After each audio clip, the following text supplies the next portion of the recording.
टिकराटोलक मुबारकपुर थाने जी हद ॻोठ जाम इब्राहिम महतम में 3 महीना अॻु इज्तिमाही ॾाढाई जो निशानो मिलियल नौजवान नारी बख्तावर महतम खे इंसाफ़ त न मिली सघियो पर उल्टो जवाबदार धुर उन्हनि खिलाफ़ ऋण ॿारे ॾिनो।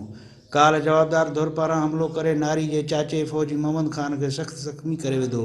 मेरे घर को बाहर भी दितो ने फेरंग भी कितो ने वाला एफआईआर भी असाने कराए ने उन साको इंसाफ खपे। मेरे चाचे को कल धक मारे ने असाने एफआईआर साडी भी नहीं करे ने असाडी पुलिस वाले सुन देनी ने पैसे खादे ने उन साको अपना इंसाफ खपया। तीजा महीना में कोई इंसाफ कोनी मिलिया। 20 करो ते बच दे करे असा के कुटराए थास पुलिस वाला भी बीठा है पुलिस वाला भी कुछ कोन के पुलिस वाला भी हलिया व्या असा के वठराए के हाथ सा कुटराए थाने एसो असाने मथो कूड़ो ड्रामो ठाए करी असाने मथो एफआईआर कराए थो।